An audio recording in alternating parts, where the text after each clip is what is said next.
Mobile નહીં સંસ્કાર આપો તો આજમાં પુનિત બાપુ હરિયાણીના ભાવુક સંદેશ વૈદિક દિનચર્યાથી બાળકોનું ભવિષ્ય ઘડવાનો સંકલ્પ લેવો જોઈએ। આજના આધુનિક યુગમાં જ્યાં બાળકોનું બાળપણ મોબાઈલ સ્ક્રીનમાં સીમિતતું જઈ રહ્યું છે ત્યારે તળાજાની જયજનની સાયન્સ સ્કૂલ અને હોસ્ટેલમાં સંસ્કાર સંસ્કૃતિ અને સનાતનના મૂલ્યો દીપ પ્રગટાવતો અનોખો કાર્યક્રમ છે યોજાયો હતો। વૈદિક દિનચર્યા કથાના આ ભવ્ય આયોજનમાં જાણીતા પ્રવચનકાર પૂજ્ય પુનિત બાપુ હરિયાણીના પ્રેરણાદાયી શબ્દોએ સમગ્ર વાતાવરણને ભક્તિમય અને ચિંતામય બનાવી દીધું હતું।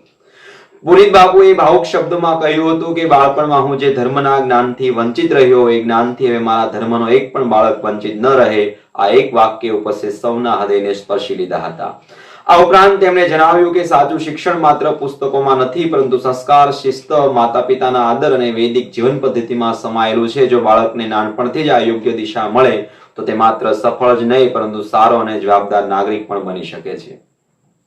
આ કથા દરમિયાન તેમણે વૈદિક દિનચર્યાના દરેક પાસાને સરળ અને રસપ્રદ ઉદાહરણો દ્વારા સમજાવ્યું અને વહેલા ઉઠવું, પ્રાર્થના કરવી, વડીલોના આશીર્વાદ લેવા, સમયનું મૂલ્ય સમજવું અને ભારતીય સંસ્કૃતિ સાથે જોડાયેલા રહેવું આ બધું જ જીવનને સુખી, સ્વાસ્થ્ય અને સફળ બનાવે છે। આ ઉપરાંત તેમણે ભારપૂર્વક જણાવ્યું કે આ પ્રસંગે એક મહત્વપૂર્ણ સામાજિક પહેલ પણ કરવામાં આવી છે। પૂજ્ય પુનિત બાપુ હરિયાણીના હસ્તે શાળાના વિદ્યાર્થીઓ માટે મોબાઈલ રૂપી રાક્ષસથી બચાવી આ અભિયાન અંતર્ગત નવી ચેનલનું લોકાર્પણ પણ કરવામાં આવ્યું હતું અને આ પહેલનો હેતુ બાળકોને મોબાઈલના વધતા વ્યસનથી બચાવી સંસ્કાર, અભ્યાસ, વાંચન અને સર્જનાત્મક જીવન તરફ પ્રેરિત કરવાનો છે। જયજનની સાયન્સ સ્કૂલના સંચાલકો, શિક્ષકો અને હોસ્ટેલ સ્ટાફના સુંદર આયોજનથી કાર્યક્રમ સફળ રહ્યો। મોટી સંખ્યામાં વિદ્યાર્થીઓએ ઉત્સાહપૂર્વક ભાગ લઈ માત્ર વ્યાખ્યાન સાંભળ્યું નહીં પરંતુ સંસ્કારસભર જીવન જીવવાનો સંકલ્પ પણ વ્યક્ત કરવામાં આવ્યો હતો।